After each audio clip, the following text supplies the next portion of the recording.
So the question, is Revenant good? The answer is yes. He's definitely good. He was utilized in ALGS tournaments for EMEA, which is Europe, Middle East, and Africa, and even Asia Pacific. So he definitely has his place in the meta. We're going to be doing a guide today where we're going to discuss from very bare basics of his moves to even more advanced techniques, discussing some of the values, numbers, and what he does and what his limitations are even as we use him. So let us begin with his passive, which is Stalker. You crouch, walk faster, and you can climb walls higher. So when we say he climb walls higher, let's showcase that. So when you're all the way up here, that is where you see the ping of where you see his max height distance from the wall. So you notice the ping is around that little geometry there. Let's showcase poor little Watson just trying to keep up. So much lower. You have a little bit more flexibility and a little bit more leeway when using Revenant when climbing a wall. There are some downsides to this though, which is what we're going to showcase in just a moment. So let's look at that distance there from the bottom up. So you can see it. Now the downside when you're using Revenant and his Stalker ability is really going to be his wall bounce. So when we talk about the wall bounce, you'll notice that it's a lot smaller and doesn't have as much height to it. Now if we showcase an example for Watson, you'll see the wall bounce is a lot larger. Now this is just how he grips walls, and this is just some of that little bit of a downside. And big tip, especially for those that are playing Revenant, and perhaps when you're playing Revenant you're like, why are my wall bounces not good? It's just how he grips the wall, unfortunately, because he uses it to climb higher. He also can climb walls slightly faster, at a faster rate, especially if it's a small wall, because I know most individuals will use a wall bounce to get over, but at least if you're Revenant you do climb a little bit faster and a little bit over the wall compared to, let's showcase Watson. It's not that dramatic, but you do have that difference just because of how he grips the walls and what he can do. Now let's discuss Revenant's crouch walking speed is the same as his walking speed. It's very confusing because when you're crouched, let's look at those decibels. Whenever he's running, you'll notice his speed is 299 velocity units, and when he's walking, it's at 199.53. Now when he's crouched, you'll see it's at 199.52, which is pretty much the same. 199.52, 0.53, get a little bit of that 0.01 variance there. Most individuals think that when you're crouched, you're a little bit faster. That's not the case. The reason why it looks faster, and let's showcase this in Crypto's drone, is that whenever you're further down to the ground, because of the way field of view works, it looks like you're going a lot faster. So if I pull out the drone, just as an example, and you see the movement, when you're up in the air, you're moving at this speed, but when you're moving it further down, because of the way FOV works, it looks a lot faster.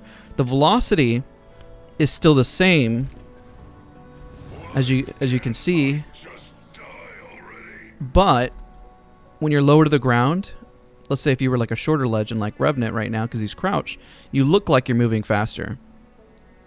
But in reality, you're not. Just some helpful tips just to kind of debunk some of the things about Revenant. Another major tip whenever you're moving around as Revenant is that we all know that you're very silent whenever you're crouched. This is a massive benefit towards Revenant, especially when you're sneaking up on an enemy. So utilize this to your full advantage. Maybe you may not be the smallest hitbox to definitely rat, so when we discuss what ratting is whenever your team is no longer alive, but at least you can still get some placement points, maybe get some more RP if you're playing ranked. So there is the benefit of walking around whenever you're crouched and being very sneaky and very silent. Now let us discuss his tactical ability, his silence. Now when you throw it, it can disable an enemy's abilities for 20 seconds. Now when you step into it, it does 10 damage. Of course, if you keep running through it, then you'll take additional damage, but you don't normally stay in that for very long, especially because it's very disruptive to your enemy's POV. It can be, it just obstructs the view a lot. Now there is a 25-second cooldown on this, and whenever you throw it down, that cloud only lasts for 10 seconds. So be sure to be mindful whenever you're throwing it down and its placement. So when we talk about its placement, remember this is very sticky, so whenever you throw it, especially whenever you're making a push, I see this happen a lot, where you kind of think it's a grenade, and if it sticks on a wall, well then somebody can still easily avoid it, especially if they're entering a building. So let's showcase that. So when you throw it on a wall, it sticks, so you want to be very direct and very literal whenever you're throwing it down and what you're covering. Otherwise you'll end up overshooting, and you'll end up just kind of striking a wall, and that's usually the biggest mistake I see most Revenants do. So if they're kind of pushing in, they'll kind of throw up, then of course at this point this can be easily avoided. Still something to worry about, but it's better if you place it right in the center to where it can kind of hit everyone if they're running right through, and kind of give them an option for always being hit by it rather than throwing it against a wall. So it has an arc like a grenade, but don't always treat it that way. This disables even passive abilities like Gibraltar's gun shield, Valkyrie's whenever she's flying in the air, her jetpacks, Lifeline's revive, Pathfinder's grappling. This can even be utilized whenever Wraith is queuing away, like right before she gets into it, it'll stop it, even her port. So there's a lot of things that this does stop, and once somebody runs through it, they don't have any of those abilities. It stops pretty much everything in its wake in terms of tacticals, passive, and abilities overall. But that wraps up his overall silence. Very beneficial. You need to pretty much utilize it whenever you're pushing. He's the most aggressive legend in the game, and we'll talk about that when we break down his death totem, why it's so frustrating to deal with him. But if you see an enemy here and you want to push, remember to kind of get those crevices, those angles, and he works very well, especially when you're pushing a building like we mentioned, or even if you're being chased. If you're being chased, you don't necessarily have to do a 180 and turn. You can still run and throw them right behind you, so if somebody's chasing you directly, that you have them there. So you can use this while you're healing as well. So we're going to showcase an example of this. So let's say you were healing. You can go through 2 animations pretty much at the same time, and you can still bunny hop. His bunny hops are always at the same speed as any other legend, even though I mentioned that his wall bounce is not. But at least know that you have the flexibility to do multiple things at once. The same thing goes for whenever you're shooting. You can even shoot and use your tactical at the same time. So there is an added benefit. So be sure to use it. Don't forget about your silence. It's very beneficial in a gunfight, especially if you're engaging with a Wraith or anybody who wants to try to get out of the fight. So throw it at their feet, especially whenever they're strafing back and forth. It's extra damage. Don't forget it. Alright, so let us discuss his death totem, which is what makes Revenant so aggressive and so difficult to counter, because he's going to be the one who has the offensive push. He has such a great offensive that it acts as a great defense. Now, this totem does have 100 HP. The charge time is 3 minutes. So once it's up, it takes 1 second to create and it lasts for 30 seconds. So if I click this, you go into the shadow form, your Revenant form. No, you do not have faster movement speed or anything like that, but you do have this timer on the totem that you see on the bottom right. Now, once this timer runs out, and if you're in a gunfight, then you are no longer protected by death protection. Now, whenever you get shot, you get sent immediately back, and you get sent back with 50 HP remaining. So whenever you do, this is great to use a med kit, a syringe, anything along those lines that's going to top you off. This is why Lifeline is such a great combo when it comes to utilizing Revenant as well. So now let us discuss his synergy with other legends. The best one happens to be Octane and Revenant. It's the one that we all fear that is the most frustrating. And I'm showcasing 2 things here. Whenever you jump in, you'll notice 2 things. One, that you are instantly covering more ground in the push, and also what makes it so powerful is Octane still heals with his passive in Revenant form. You can see that on the bottom left. So this is a good thing and a bad thing. The good thing is that you'll stay in this form longer. The downside is that if you create some distance and you're pushing, well, that's not a good thing either, because then what if you get caught out and now you're out in the open with no death totem protection, your team has been sent back. So there's a plus side and downside. A lot of people don't know that. It's also what makes this synergy so strong. There's an added benefit. Now, there is a downside to using the totem with Octane, is that you stim. That does do damage whenever you're in your Rev totem form. So 2 major things to really highlight. Now, when utilizing Revenant's totem, let's talk about the synergy between each of the legends. This is very beneficial when pushing with a Gibraltar, Bloodhound getting scans and information. You have the Lifeline that'll heal you back once you're back at the totem. The Zipline is fantastic to utilize whenever you're in Rev totem form. Same thing with Wraith's ultimate ability, her Dimensional Rift. There's a lot of positive synergy there. Now, there's less so with Bangalore, but you do have another aggressor on your side, which is beneficial. This is a hard counter. If anybody's getting pushed Rev totem-wise, the Caustic is definitely one of the hardest counters, because it bleeds right through the shields and it'll go right for the health pull. So if you want to counter Revenant, probably the biggest counter is going to be Caustic. Mirage has not as much synergy with Revenant, because Mirage just always kind of plays for himself. I mean, he can throw his life at the party and run in there. We discussed Octane Revenant, which is probably the best pusher in the whole game. Watson has a little bit of synergy, less so. I mean, if you push a Watson, building a Caustic is just going to be a lot more effective, just because it goes right for that HP rather than shields. It's just a lot easier to kind of stop, especially because they get slowed down. A lot of people don't get intimidated a lot by fences, but I do have a guide on the channel that can help you with that. Crypto's this is a scary combo. You got Octane, Crypto, Revenant. You go right in with the drone. You have the jump pad down, and then you instantly push with the Revenant totem. And not only are they at low HP, but you have more HP, and you can keep going and doubling back. So why with Revenant is this so difficult as we continue on with the synergies? It's because once you have the jump pad and you do the Revenant totem in and you get sent right back, let's say the enemy team was here, they have to close all of that distance to catch up, and by the time they do, you're pretty much topped off. Now the biggest thing is a reminder of where to place your totem. You don't ever want to place it in the open. If you see a Revenant totem in use, you're going to see the little lights. So you want to put it in a very strategic and smart spot whenever you're pushing. And we'll showcase this in game, and also when to utilize it for a third party. You hear those shots, or even if you know an enemy team is there, you really use it to grief them.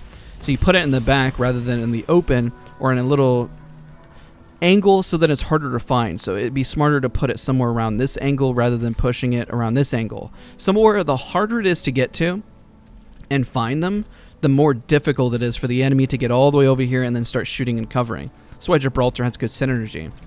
Loba and Revenant, even despite them being opposites, don't have the most synergy together, but they're still good to run together because Loba's a lot more of an aggressor now with her tactical. Rampart is very defensive, so if you're looking to set up walls to cover your Revenant totem, that could be beneficial. Horizon with her tactical ability and Black Hole can get individuals sucked in, which is a great synergy with your tactical ability. But if you're pushing and need people to stay in place, or even if you're trying to get height somewhere with Revenant and push up, that's definitely a benefit. The tactical has been nerfed with Horizon, so there's less of a synergy there. Now with Fuse, having the extra grenades, the Motherload to stop enemy teams, it's just another aggro character. Not the best to always run with a Revenant. You're going to have a lot more synergy with Pathfinder, with Wraith, Lifeline, Gibraltar, or pretty much any other legend. Valkyrie as well benefits heavily from this. She can utilize her full ultimate ability and actually rev totem you away. So there is that huge benefit that you have with running a Valkyrie. Just be very careful when pushing, because whenever you do utilize your ultimate ability and fly all the way away, let's say if a team was up here, we're going to showcase that example. So the timer just kind of runs out. You don't have a maximum amount of time. So let's highlight that. So the totem is still up. We utilize the ultimate. We have thrusters ready for burn. If you're going to push using a Valkyrie and a death totem, the synergy can happen, and it can create a lot of space and just kind of grief a team. You'll see now I have a little bit of time left to kind of fight. It takes a minute for you to land, so you got to be mindful of that as well. But if you don't take a lot of damage, this could be a great rotational tool just to be safe so you don't get killed. You can also use a Rev Totem for that. We've seen it utilized in ALGS, where you'll pop your Rev Totem and try to just run across into the open. The downside is that if your rotation doesn't work, then you're pretty much just caught out. Now, the Rev Totem, you can shoot, but Revenant can't kill his own Revenant Totem, so it's very important to highlight. I think that wraps up everything. We'll go in game, we'll talk about when to utilize it for a third party. I'll queue into Trio solo, and I'll highlight when to do it and how easy it is to get away and why it's so frustrating to use against a Revenant. Now, in this portion of the video, just because I feel this pretty much encompasses everything that you want to do as Revenant, in terms of his silence, his stalk, his death totem, I'm going to go in game and really highlight what is so frustrating about his death totem that you can utilize to capitalize on his offensive strength. I don't have teammates to create the synergy, but you can see even without Octane, Lifeline, Pathfinder, or Wraith, just how effective he can be to stir up a fight and how strong he is. So let's break that down. I'll skip right away over to the action whenever I utilize his death totem.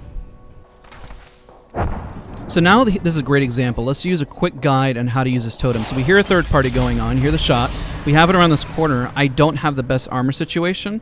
And I'm just going to push right on in. I know where they're at. So if you had an Octane jump pad, this is where you would utilize it. This team has no idea of who I am, why I'm here. I'll start nading out. I'll start to make a push. And even if things go poorly, they will never be able to find me and where I'm at. Might as well just grab armor while I'm at it. It's broken. It doesn't really matter since I'm red totem form. I get sent back. At this point, now I just reposition. This is the massive benefit when having a Revenant totem in play. Now, things I didn't do well there. It's a little bit more difficult when you're commentating and doing this all in real time, is I could have went in and utilized my silence, but what I definitely benefited from there was actually just grabbing a free purple armor, which I didn't have anything before, so that's a very quick note to have as well. So if you are in a low armor situation, third party, you might have to just grab yourself an armor, because that does not matter with whatever you're doing, especially if you're playing solo like I am right now. So in the same round, I'm going to rat my way to success, and I'm going to do this again, but now I have a much better situation, armor, and I'll third, and I'll wait, and we're in a top 7 situation. Now, whenever you're playing, just as a nice little reminder that his climbing definitely helps you get to places that would otherwise be difficult. And just if you're playing, here's a fantastic rat spot that many have utilized in ALGS that I even saw a Revenant team utilize at one point. Just another little quick tip, especially if you're hiding, whenever you're trying to get to a certain spot, definitely beneficial. So we can see now I'm in the top 6. I'm going to use my Rev totem whenever it's up. I'm going to wait for the last squad and either fail or at least have a nice little push so I can get into the fight and then get right back out. Okay, so to continue the finalize and wrap up the guide, I heard shots. I'm in the last top 3 situation here. This is the same round as before. I have my Revenant totem. All I got to do is locate them, get somewhere close. If I see a knock, that's even better. And just really engage into the fight. So let's do this. Now, it doesn't matter if we win or lose at this point. I think we've done a decent job here. Oh, they're running right at me. That's not good. So I hear them right outside. I'm waiting for the knock first. Okay, they're repositioning. Okay, I need to run. Okay, so what needs to happen, I just need to wait for them to re-engage, and then I'm going to use my Rev totem, and hopefully they're going to be right above me. I'm going to put it right here, just go push right up, and go say hi, heal up, and then push again. Once I see a knock, I will engage, because that's what Revenants do. I mean, you can also just push and play this more aggressively. I'm just showcasing an example of how effective it can really be.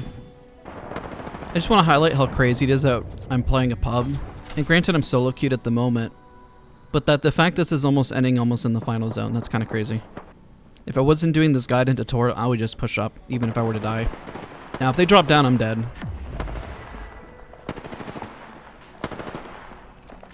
They very well could. Remember, enemies can utilize your totems as well.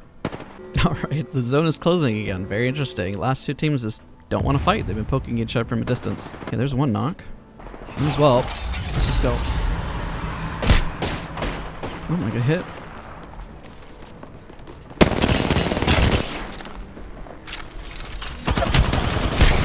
Get sent back. And there's the downside of it, unfortunately. I should have pushed down below. But that really highlights, actually, for the guy, just the weakness of it. That if you get sent back, somebody will just sit there and wait for you at the other end of it. Hopefully you guys found the guide helpful. Hopefully it made a whole lot of sense for you guys. That really highlight making a solid push, but also the downside if somebody's waiting for you down below. I should just pushed on the Watson down below. I thought they were going to push up, but hey, I mean, that's why we have these guides and tutorials, so you see the mistakes and you see what works and you see what doesn't. Thank you guys so much for watching, and I'll see you guys all next time.